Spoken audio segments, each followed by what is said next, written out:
Neymar fit না থাকতে পারেন, তার ফিটনেস নিয়ে প্রশ্ন উঠতে পারে, কিন্তু মাঠের নেইমারকে নিয়ে কারো কোনো সন্দেহ থাকা উচিত নয়।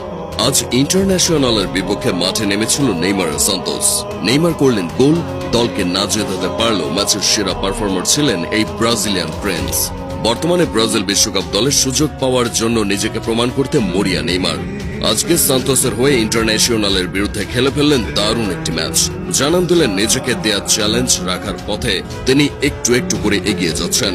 এদিন দল হারলেও নেইমারের পারফরম্যান্স জানান দিচ্ছিল তিনি ফিরতে কতটা মরিয়া হয়ে আছেন। তিনি মাঠে ছিলেন 89 মিনিট, 69 বার বল টাচ করেছেন, 41টি সফল পাস দিয়েছেন, 2টি চান্স ক্রিয়েট করেছেন, ফাইনাল থার্ডে 7টি পাস দিয়েছেন, একটি সফল ড্রিবল করেছেন। এছাড়া ডিফেন্সিভ কন্ট্রিবিউশন হিসেবে রয়েছে 2টি ক্লিয়ারেন্স, 2টি রিকভারি এবং 1টি ট্যাকল। সেই সাথে রয়েছে পেনাল্টি থেকে নেওয়া দুর্দান্ত একটি গোল। পরিসংখ্যান বলছে নেইমার জুনিয়র দারুণ একটি ম্যাচ খেলেছেন, কিন্তু প্রশ্ন থেকে যায় যে খেলোয়াড় এভাবে পুরো ম্যাচ জুড়ে ছুটতে পারেন, তিনি কি সত্যিই ফিট নন? কোচ কার্লো আনচেলত্তি যাকে কয়েকদিন আগে বিশ্বকাপ স্কোয়াডের বাইরে রেখেছিলেন শতভাগ ফিট নন বলে, কিন্তু নেইমার মাঠে যা করেছেন তাতে বোঝার উপায় নেই যে তিনি কোনো শারীরিক সীমাবদ্ধতা নিয়ে খেলছেন। সান্তোসের শেষ 10 ম্যাচে করেছেন 11 গোলে অ্যাসিস্ট। এই পরিসংখ্যান প্রমাণ করে দেয় মাঠে নামলেই নেইমার কতটা ভয়ঙ্কর এখনো প্রতিপক্ষের জন্য। ফুটবলে কখনো কখনো পরিসংখ্যান মিথ্যে বলে না, শুধু অসম্পূর্ণ থেকে যায়। নেইমারের এই দুর্দান্ত পারফরম্যান্সের রাত্রি শেষ পর্যন্ত ব্যর্থতায় রূপ নেয়। যোগ করার সময় ইভালদোর আত্মঘাতে গোলে হেরে যায় সান্তোস। ম্যাচের পর সান্তোসের ড্রেসিং রুমে হতাশা ছিল, কিন্তু এই হতাশার গভীরে লুকিয়ে আছে আরো বড় সত্য। এই দল নিয়ে হয়তো বেশি দূর যাওয়া যাবে না। নেইমারকে সাপোর্ট করার মতো কেউ নেই, টিম কম্বিনেশনও নেই। নেইমার যেন একা হাতে দলকে টেনে নিয়ে যাচ্ছেন।